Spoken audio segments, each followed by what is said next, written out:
Welcome to the Three Mouseketeers, the sibling podcast that understands your Disney addiction. I'm Jared. I'm Amanda. And I'm Emily. We have a very fun follow-up episode. Last episode, we had the Disney Princess fantasy draft pick. This week, we are doing the villains, and we're going to find out how well the Disney princesses are going to go up against this draft team of villains.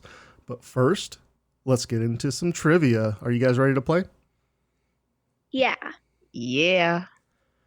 I have a very sneaking suspicion that you are going to get this correct this week. Okay. Are you guys familiar with Mickey's sister? No. No. This is great. Yeah. What is the name of Mickey's sister? And I do have some multiple choice. Oh, good.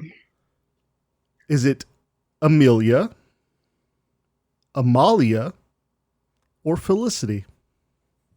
When does Mickey's sister appear? Mickey's sister is the mother of Morty and Ferdy, Mickey's nephews. Those are horrible names. They are, it seemed like they started as comic strips in like the 1930s. And I do believe that Morty and Ferdy has made a couple appearances. I think maybe in like Gulliver's Travels, maybe. I haven't seen that one in a very long time, but I do remember seeing something about that. Okay. I'm going to go with Felicity. Yeah, I was also thinking Felicity for some reason. Okay, why do you think Felicity? Don't know. It just sounded right. Yeah, that's the only one that halfway rings a bell. Okay, Amanda, why does it halfway ring a bell? I don't know. It's just Amalia, I would automatically take out. And I had a best friend growing up that was named Milia. So if I had heard Amelia, I think it would have stood out. Okay, that's fair. So kind of process of elimination. All right. So I guess Felicity, final answer for both of you? Yeah. Amanda? Yep.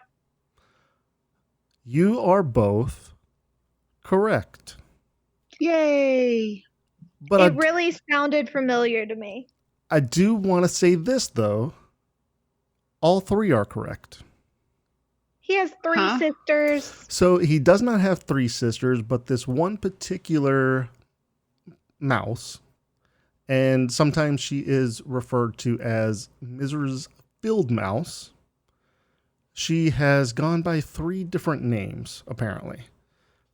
Amelia, Amalia, and Felicity. I didn't even know Amalia was a name. I think it's from like the German comics. Okay. Well, I do know that a lot of times the same character will have a different name in different countries. Like Moana isn't Moana all around the world. In France, it is not Moana. Okay. Very interesting. Maybe that's why. Same type of thing. Yeah, possibly. I don't know. Well, Emily, why don't you go ahead and get into a history fact? I'm going to start off today's history by asking you both a quick question. So whenever you think of the first Disney princess that Walt created, who do you automatically think of? Snow White, of course. Snow White, obviously. Yeah, so most people think that Snow White was the first Disney princess, and she was the first official Disney princess, I guess you could say, but there was actually a princess-like figure that was created before her named Persephone. She was modeled after a Greek mythology goddess, and she appeared in a 9-minute short film called The Goddess of Spring. She even had little dwarf friends that ran around in the forest with her, kind of like Snow White. And the short film was kind of a trial run for Walt Disney and his team to see how they wanted to do things for Snow White, and Snow White came out only 4 short years later. That's Wow. very interesting. That is cool. Yeah, so I had never even heard of Persephone. That is really That's cool. cool. I do like that she was kind of like you said, she wasn't an official Disney princess. But I mean, she was kind of the beginnings of what a Disney princess is going to be. Yeah, she was the test run for Snow White and even had like a lot of similarities to Snow White, apparently. Yeah, that's very cool. Do you know if they used any of the same animation for both of them?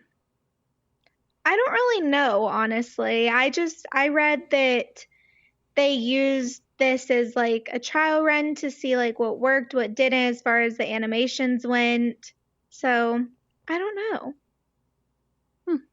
Well, it Very seems interesting. like they had a good trial run. Yeah. All right, Amanda. Well, why don't you go ahead and give us a tip for the week? This episode, I want to talk about first aid stations that are throughout the parks worldwide. So I'm not sure if everyone knows or not, but all of the parks have their own first aid station. So if you scrape your knee, if you fall, if you get run over by those pesky strollers, you can go to the first aid station and they can help you out for any of those little minor things. It's a free service that they offer, and you can go there anytime you need help. Okay, very cool. It makes a lot of sense that they would have first aid stations. I've never even thought to look for one. So it's good to know that they're there for sure. You know, whenever I was really little, like I can barely remember this, but you know how they have those splash pads at some of the parks, or at least they used to. Do they still have those? They That do. have They have one at Magic Kingdom in the Big Top area. I remember that now. I don't remember what park we were at, but I was really little and I remember falling while playing on one of those and having to go to the first aid area, and they like bandaged me up and gave me some sort of little like surprise treat thing there too. Yeah, I don't think I've ever used the ones at Disney World, but whenever I was in Hong Kong Disney once, I had to go to the first aid station there. So just know that they're always very friendly, obviously. Well, yeah, it's Disney. Of course they are. Exactly. But yeah, that's good to know because even if it's something as simple as like your kid falls and scrapes their knee and you need band-aids but don't have any. Yeah, for It's sure. nice. Exactly. Because I Go mean, there. how often do kids get overly excited for being in the most magical place on earth, right? And run into something or Yeah. fall down. You get a splinter in your hand from, I don't know, one of the rails or something. You know, it happens. Things Yeah. happen. Things do happen. So it's nice to know that Disney definitely has that covered. Because, I mean, I'm not going to think about bringing Band-Aids or like gauze or anything like that into the park. Exactly. I mean, Especially whenever you're trying to downsize your bags or not carry a bag at all. Yeah. Trying to get through security faster. Well, you know me. I'm Mr. Pockets. So Exactly. You don't have that issue, but there I are don't. people who try to go bag free. Yeah. It takes me an hour to get through bag check. Anyway, that's a very good tip, Amanda. I do like the fact that you brought that up because I mean, it's something that most people don't necessarily think about, and then whenever the time comes, they don't know what to do. So it's great to have that in the back of your mind. Right. This week, our segment is Disney bounding. I was super excited to put together 2 outfits for Heihei this week. And Heihei is one of the cutest, silliest, most fun sidekicks in Disney. So this one's a really fun one. Actually, Jared picked Heihei this week. So thanks, Jared. I did, and you actually did a very good job. Like a lot always. better. Yeah, like always. But I mean, this one goes above and beyond because I mean, Heihei doesn't have outfits. So Yeah, he doesn't have any accessories or shoes or anything, but he has a lot of colors, so yeah. that was a good one. So if you want to actually see the outfits while I'm talking about them, you can go and look at them on our Instagram or Facebook page. And on both platforms, it is T3M podcast.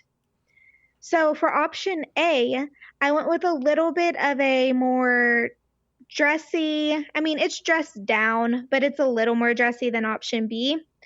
And so I picked a teal skirt because Heihei's feathers at his bottom and like legs and body and tail are a teal color. So I went with a teal skirt and a mustard yellow shirt. And I went with one with some ruffly sleeves because it kind of reminded me a little bit of like chicken wings. That's very good. Now that you mention it does remind me of that now. Yeah, that's the first thing that came to my head. So I went with that one. So to represent the red comb on Heihei's head, which we just learned that the red thing on Heihei's head is called a comb. So to represent that, I went with a red tie bandana that you can tie up, and I mean, it kind of looks a little bit like his comb. And then some red dangly earrings that also kind of look like feathers a little bit. So I went with those kind of to represent Heihei's feathers. And then a rooster necklace, just a gold rooster necklace. And I found a really cool Heihei purse. I think it might be, I don't think it's Loungefly. I think it's a box lunch purse. And it has Heihei's face on it, and he's looking crazy like Heihei does. I know, I love that purse. I know, me too. It's so cute. And to finish off the look, I went with mustard yellow high top sneakers to represent his little feet. And then for option B, hold on, because for option A, I really do like these earrings because if you have dual nose piercings, you can put them on your nostrils and make you look like Heihei. Okay, I love that. Can you imagine the looks you would get walking around the park with those? Oh my God. They would know who you are. They would. Great. Okay, thanks for bringing that up, Jared. You're welcome. So I'm going to move on to option B, which I went with a casual, kind of sporty, comfortable look. I know a lot of people don't like wearing like skirts and dresses to the park, and they just want to be in like athleisure clothes. So that's what I went for this look. So I did a pair of teal running shorts, super comfortable, and then a mustard yellow shirt. And for the red crown on Heihei's head, I went with a red baseball cap to keep with the sporty look of the outfit. And then a fanny pack that is also teal. And fanny packs are one of my favorite things to wear to the park. Most of the time I'll bring a fanny pack just because it's so convenient and you don't have to use your hands or carry a backpack. And then I found some really cute Heihei earrings on Etsy that someone made, and they are adorable. And a pair of like suede mustard yellow Nike sneakers. And to finish off this look, there is a rooster multicolored bracelet, like wrap bracelet set that has all of Heihei's colors in it. So it's pretty perfect. I also found that one on Etsy. Yeah, that is spot on for Heihei's colors. Yeah. So very good job, obviously, with both of these. I do like both of them. I'm probably going to pick A, in all honesty. I think the outfit is just cuter. Like, I understand people not wanting to wear skirts and stuff in the park, but the shirt I like a whole lot more. The skirt is very cute. The dual nostril earrings are very cool. Be honest, that's really the reason you're choosing this outfit is because you like the dual nostril rings. Yeah. That's exactly why I'm picking this one. I also like A, but I'm not choosing A. I'm going to choose B because while I like A, the skirt would be very difficult to wear, I think, in the park. Just because it looks like it's a little more form fitting, and I don't think that'd be comfortable.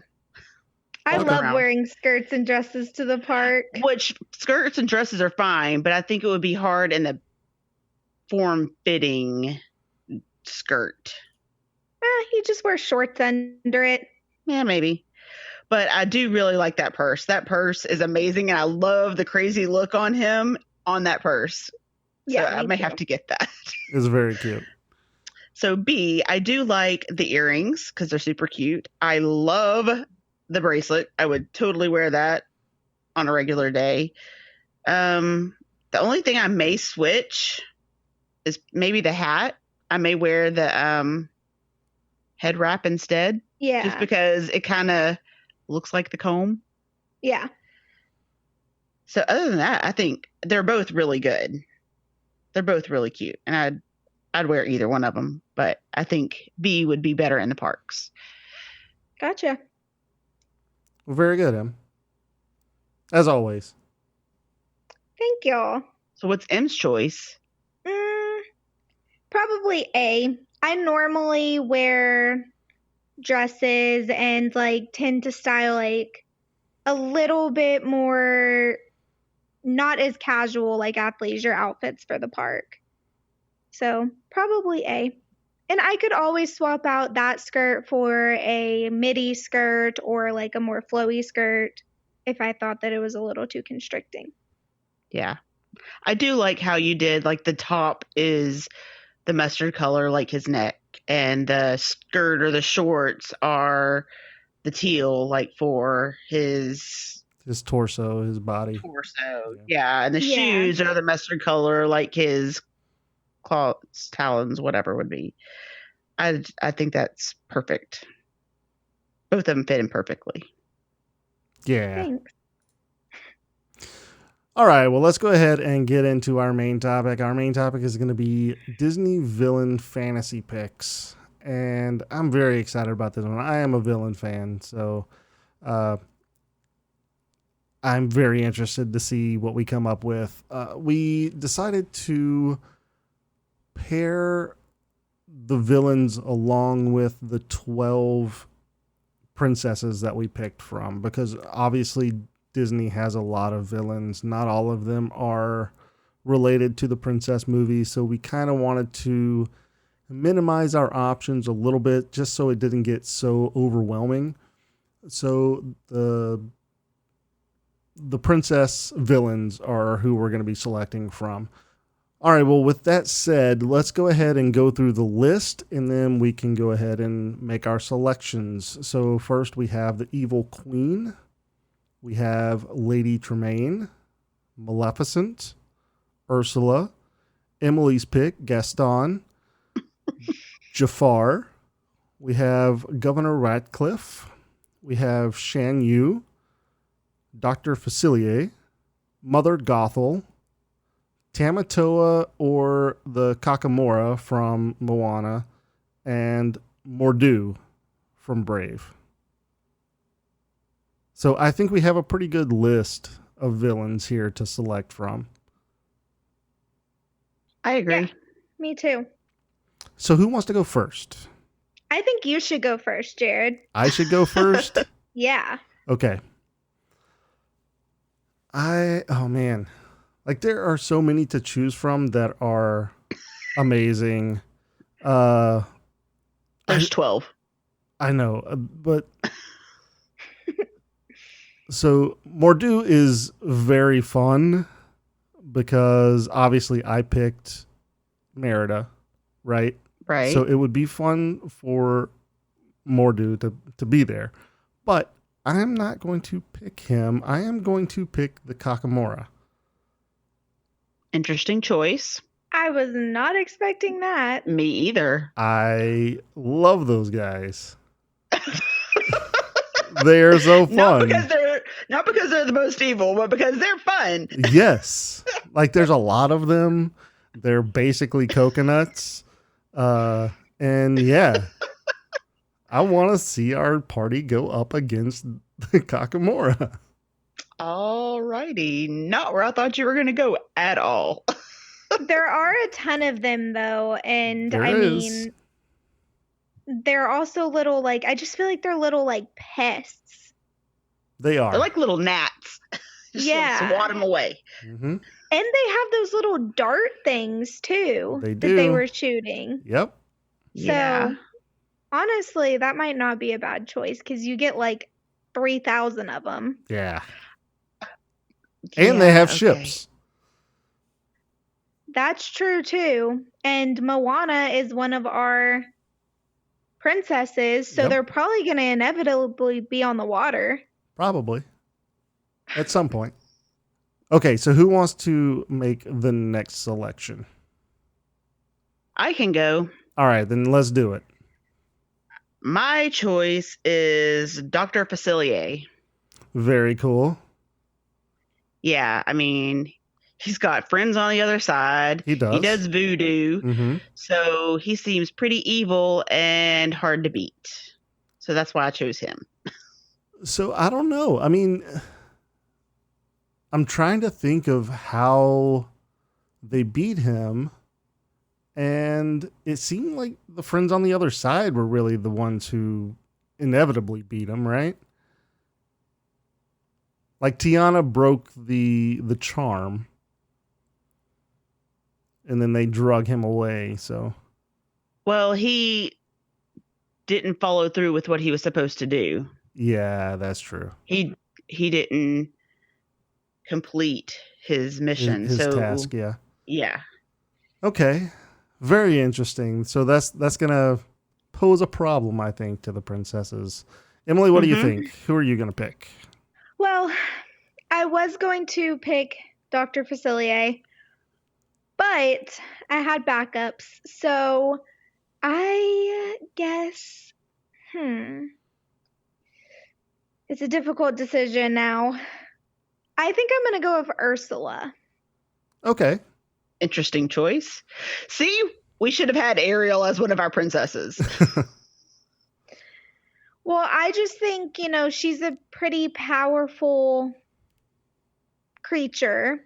And you can see that she has a long history of hurting people, I guess, with her unlimited amount of jars of poor unfortunate souls that she has collected. So I'm thinking, it's a good record and she's powerful. She has magic. She's really good at manipulating people. So, yeah, Ursula. Ursula's a very good pick. I do like that we have Dr. Facilier and Ursula on this team just because they're very similar in certain ways. I think they would work well together. Yeah, I think so. They both kind of understand each other a little bit. So it makes a lot of sense for them to be on the same team together. And honestly, maybe they'll find love. It'll cure them from their evilness. Yeah, and that's an advantage for the princesses. And then the Kakamora are the ring bearers, I guess. Yeah. We have a whole villain wedding. I mean, hey, don't get me on that topic because I will definitely have a villain wedding. Oh, God. Yeah, this episode could easily turn into that. Okay, so I guess let's talk about the ones that we didn't pick. Amanda, what are your backups? Like, if you couldn't pick Dr. Facilier, who would you have picked? Y'all did not pick either one of them, actually. Okay.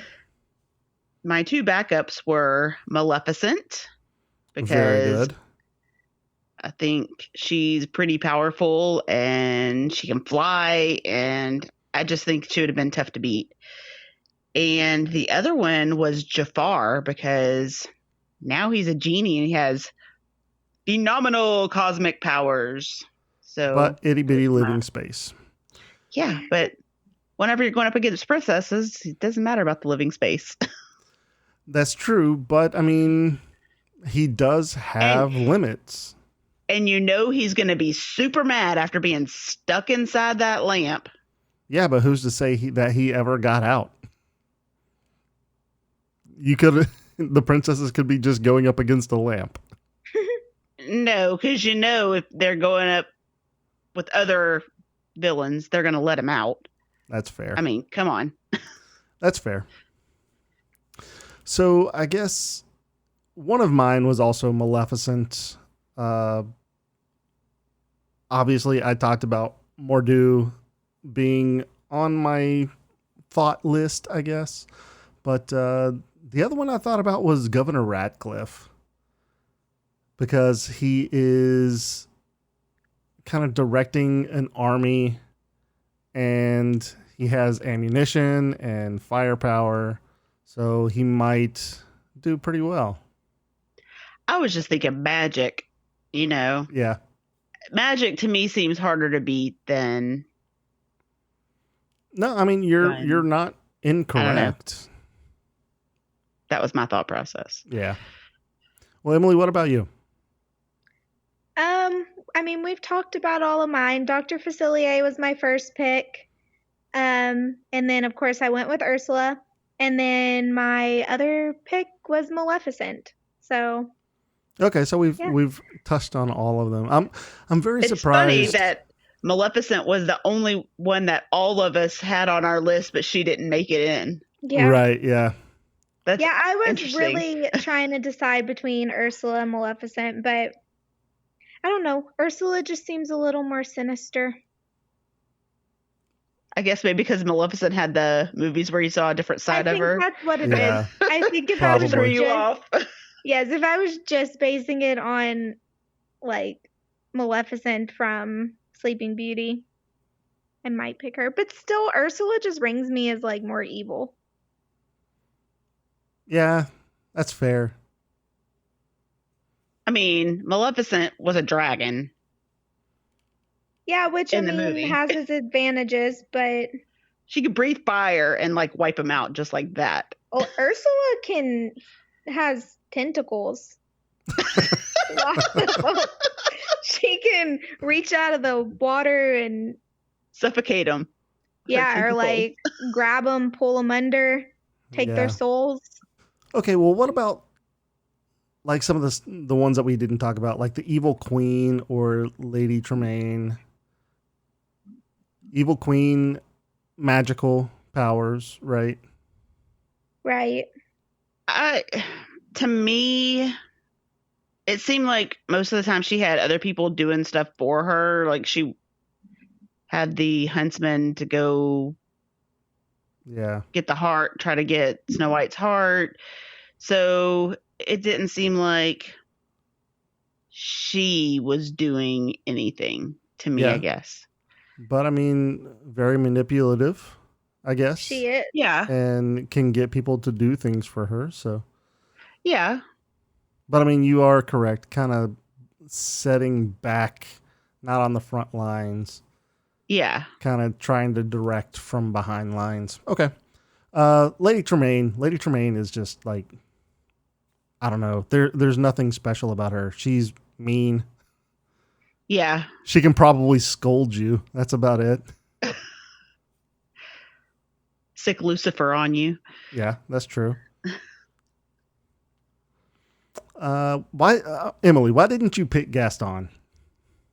Because he's a human. He has no special powers, and I don't know. I feel like he would think that he's like all that and he was going to beat the princesses, but then he just ended up getting mad that they weren't in love with him. He would just distract Ursula, you know, showing off his muscles and... Probably. Yeah, so Gaston just wasn't a good fit for this one. Okay. But he has a mob. He does have a mob. But it's just a mob of boring human townspeople. And he's a good shot. Yeah. Meh. Wow. Apparently, Emily's fallen out of love with Gaston. Surprising. Oh my gosh. He's good at expectorating.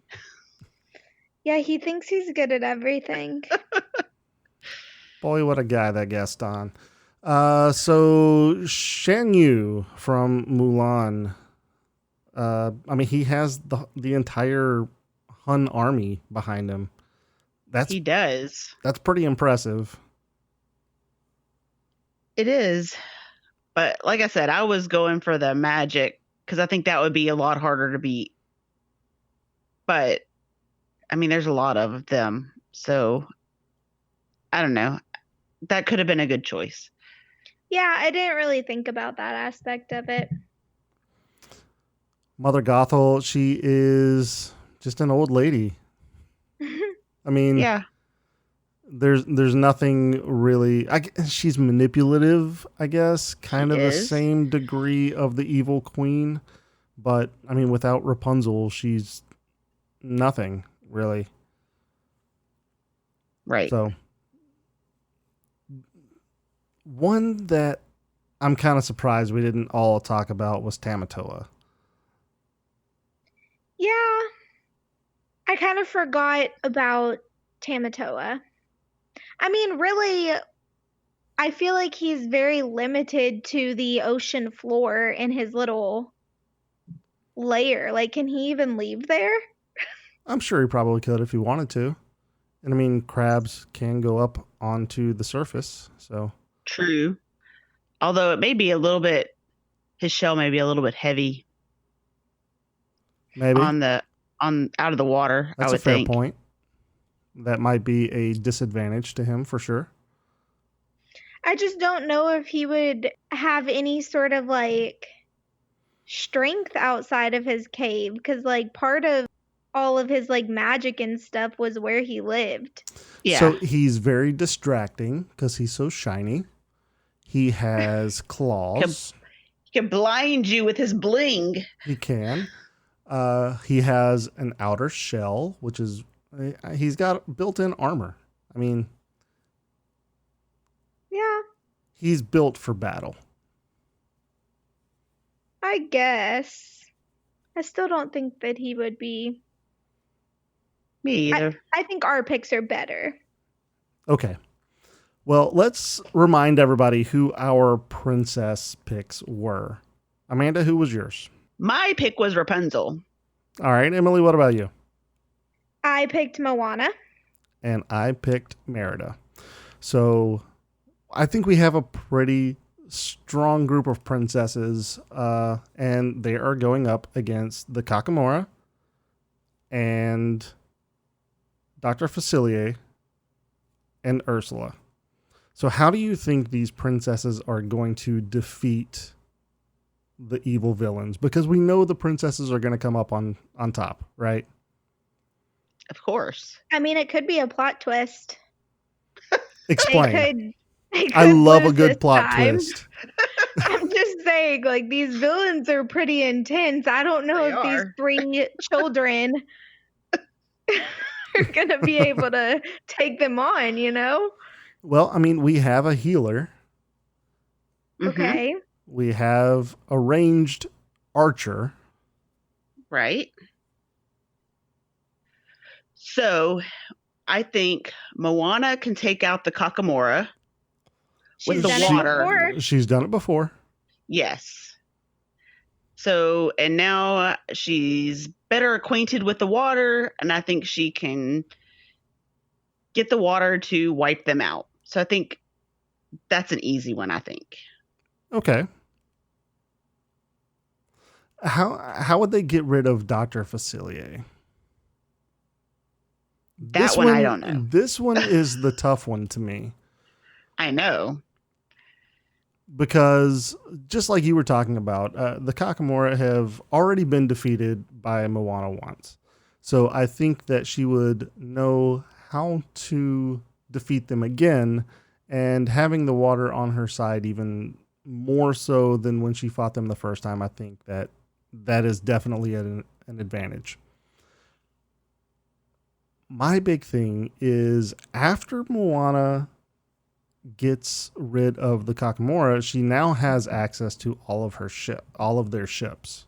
And this brings up a good point that Ursula was defeated by a ship before.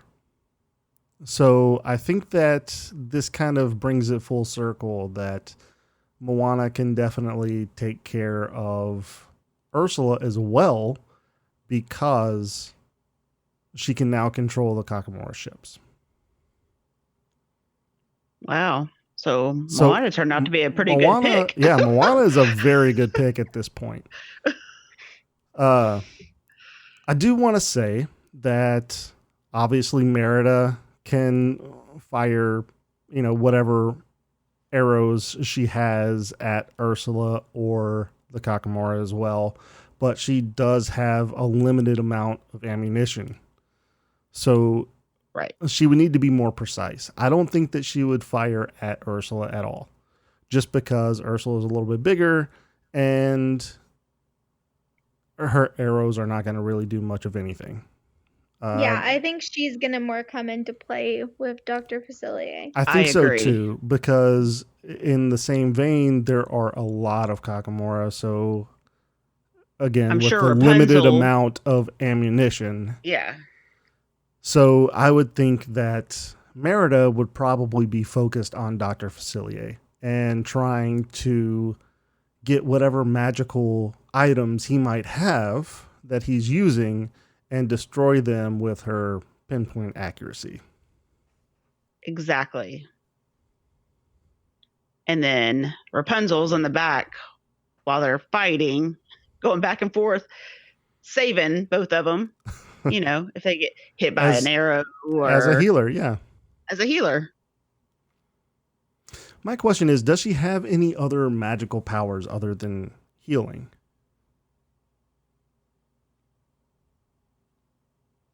I mean, she can bring them back from the dead. Okay. Anything other than like that vein? Not magical, but I mean, she uses her hair as a weapon. She does, and she does have a frying pan. She knows how to work a frying pan.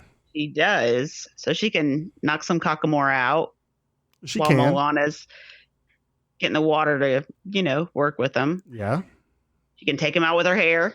She could also block with her frying pan. So we talked about the darts that the Kakamora have that kind of debilitate you a little bit. So you would definitely not want to be hit by those darts.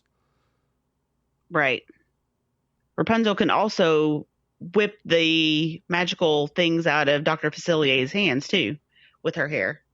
That's true. I guess my question is, would Rapunzel have grown her hair all the way back out again? Because we saw in the movie that she cut her hair short. If you watch Tangled the series, you see that her hair has grown back. Okay. So it's good to have that canon. So I just wanted to make sure that we were all on the same page. Like us as the hosts of the show and also the listeners as well. Emily, what do you think? What are your thoughts? I mean, I think honestly with all of the villains, they would be able to work together because they're all three very smart girls. So I think a big asset to them is that they're going to use their brains and help each other out. Like where one has a weakness, the other, like they can come up with a plan on how they're going to defeat the villains for the ones that have the strengths to defeat the villain there. You know what I'm saying? Yeah, very much so. And that's a very good point because they are very smart. Yeah. I still think it's going to be a tough one, though. I don't know. I really don't know. Okay, so you want the villains to win then? Is that what? I mean, I don't want the villains to win, but I'm just speaking realistically, it's going to be a close call. Who do you think the hardest one is to beat? The hardest villain? I think that the hardest villain to beat would probably be Dr. Facilier, honestly, just because he has all his friends on the other side, and I think that's gonna play a significant role. Like if you have the help from the other side, I feel like you're gonna be hard to beat. I agree. That's fair, but I do think that Ursula has the size advantage. Yeah, Ursula is huge, so that might be a problem. Yeah, I think it might be. I mean, but just the sheer numbers of the Kakamora, I think, pose a really big problem as well. Because I mean, I we think don't so, we don't too. necessarily know how many there are. That's true. There could be like 40 different squads, and they could all converge on our princesses. So I really don't know how many there are. That is very true. I don't know, but I really think that this would make a very interesting movie. Yeah, I think so too. Let's pitch it. Yeah, I mean, that's kind of what we're doing, right? pretty much. Honestly, we've given them the concept. They just got to run with it. Yeah. I mean, this could definitely be like a short series. Like Yeah, taking for real. 3 different princesses and putting them against different villains. It'd be a very fun series. I think they'd make a lot of money off of it. Yeah. I think so too. But yeah, I think that we have a good team, and I think the villains that we picked are strong enough where they could possibly gain the advantage.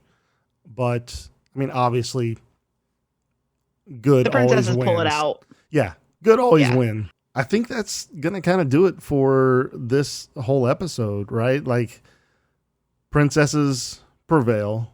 Obviously, we have 3 good villains that could possibly gain the advantage, but we're not going to allow them because this is our episode and we do what we want. So how do you guys feel like it ended up? Do you like the outcome that we came up with? Yes, I would love to know what our listeners think the outcome would have been, if they have any ideas. Yeah, most definitely. Me too. If you guys think that we missed something on the villains or we picked the wrong villains, then let us know. Definitely hit us up on our social media accounts, and that is at T3M Podcast on all social media accounts. All right, well, that's going to bring us into mousekeeping. We want to talk about, yet again, our YouTube channel. You can find us at bit.ly/T3M YouTube. That's T, the number 3, M, YouTube, and that is all lowercase. If you love the show, let us know. Leaving a 5-star written review is a good way to let us know how we're doing and if we're covering the topics that you want us to cover. We don't currently have any reviews as of right now, so please go ahead and go and submit one, and we'll read it on the next episode. This week, Disney released 2 offers for anyone looking to travel to Walt Disney World through December 25th, and you can save up to $500 on your vacation package. If you are interested in booking, contact me, Amanda.hollis, Capture the Magic Vacations, and I can plan your vacation for you. My services are totally free, and you can find all of my contact information in the show notes. Join us for our next episode, releasing Thursday, the 1st of October. We'll be talking about the fall season at Disney World. Be sure you're subscribed to the show so that you're updated when a new episode comes out every other Thursday. Okay, well, that's going to do it for this week. Thank you all for listening. You can also be a part of the magic by following the show at T3M Podcast on all social media platforms. That's T, the number 3, M Podcast. Leave us a 5-star written review and we'll read it on an upcoming episode. If you have an announcement that you would like to have on the show or just want to reach out to us, send us an email at t3mpodcast@gmail.com. Have a zippity-doo-dah day. See you real soon.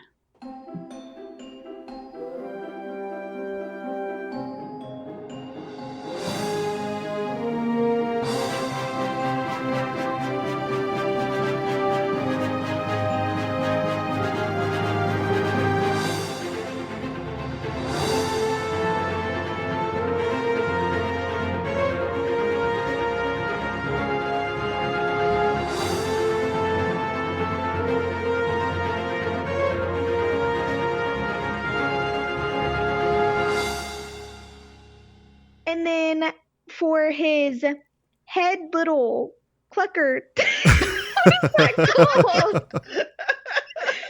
What are those called? I don't know, but now it's the head little clucker thing.